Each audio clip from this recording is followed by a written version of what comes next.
my dear students, welcome back to your channel Digital Coaching Class. আমি তোমাদের Subhadip sir ফিরে এলাম আরো একটা গুরুত্বপূর্ণ প্রশ্ন নিয়ে। আজকে আমরা আলোচনা করব দশম শ্রেণীর ভূগোলের একটা গুরুত্বপূর্ণ প্রশ্ন, যেটা 2025 মাধ্যমিকের 5 নম্বরের গুরুত্বপূর্ণ ইম্পর্টেন্ট প্রশ্ন। প্রায় আসছে, প্রত্যেকটা টেস্ট পেপারে আসে।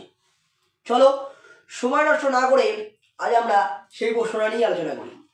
আজকে যে প্রশ্ন নিয়ে আলোচনা হবে সেটা হলো ভারতের পশ্চিম উপকূল ও পূর্ব উপকূলের মধ্যে পার্থক্য লেখো। এই প্রশ্নটা প্রায়শই আসে। তো এই প্রশ্নটা লিখতে গেলে তোমরা কিভাবে লিখবে? দেখো, লেখার একটা কিন্তু পার্থক্য লেখার একটা স্টাইল আছে। সেটা কীরকম না, তোমাকে 3টে কলম করতে হবে।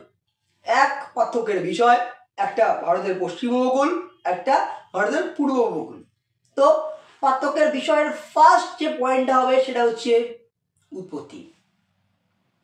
বুঝে গেল? ফার্স্ট পয়েন্ট কি হবে? উৎপত্তি।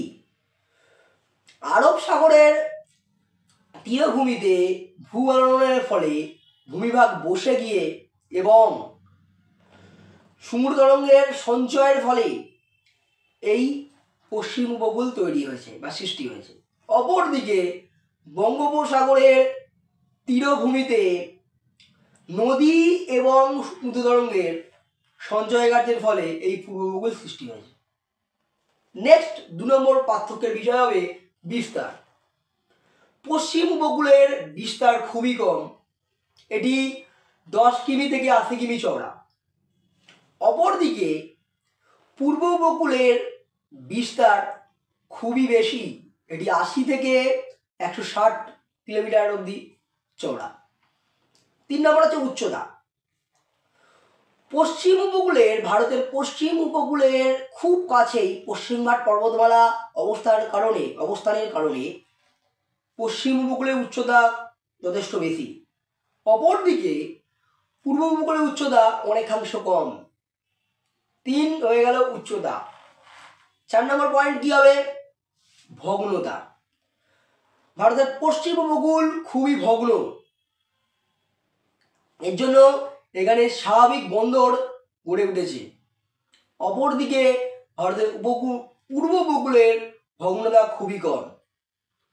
হয়ে গেল। 5 নম্বর পয়েন্ট হচ্ছে ঢাল।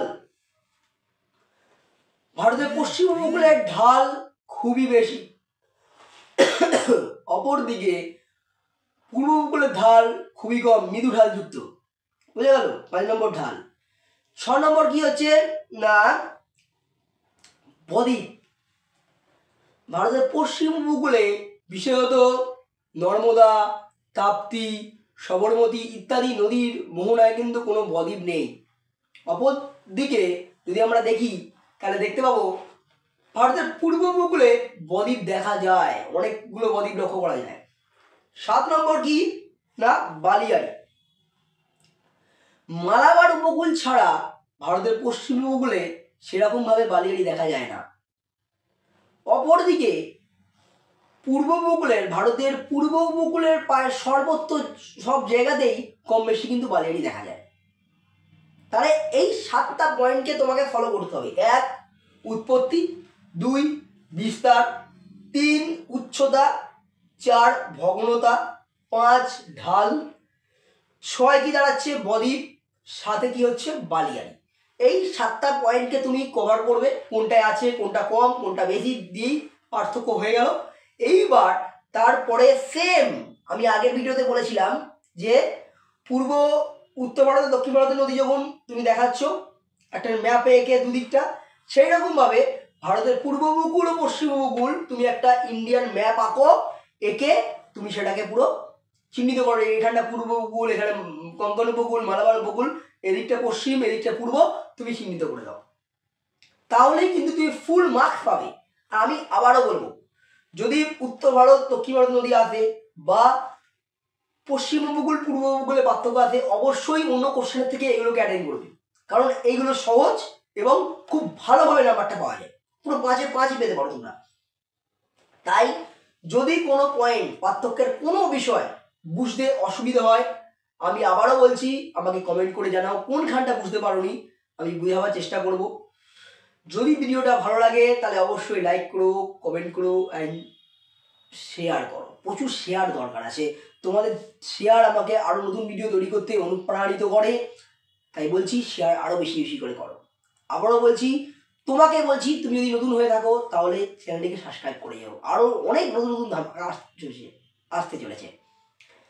আর একটা কথা শেষে বলার আছে, তোমরা যদি প্রত্যেকটা ইম্পর্টেন্ট প্রশ্ন, কি মাল্টিপল, কি 1 নাম্বার, কি 2 নাম্বার, কি 5 নাম্বারের প্রশ্ন যদি পেতে চাও উইথ অ্যান্সার, তাহলে আমাদের টেলিগ্রাম গ্রুপে জয়েন করো, আমাদের হোয়াটসঅ্যাপ চ্যানেলে জয়েন করো, এবং আর একটা জিনিস বলতে পারি, আমাদের ফেসবুক গ্রুপও আছে যেখানে আমরা কন্টিনিউ নতুন নতুন নোটস কন্টেন্ট ছাড়ছি, জয়েন করতে পারো। প্রত্যেকটা চ্যানেলের লিঙ্ক আমার কিন্তু ডেসক্রিপশন বক্সে দেওয়া আছে, প্লাস ফার্স্ট পিন কমেন্টে আমরা দিয়ে দিয়েছি।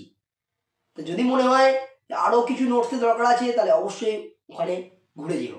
ফিরে আসছি আরও একটা নতুন ভিডিও নিয়ে, ততক্ষণে তোমরা ভালো করে পড়াশোনা করো, ভালো করে পরীক্ষা দাও।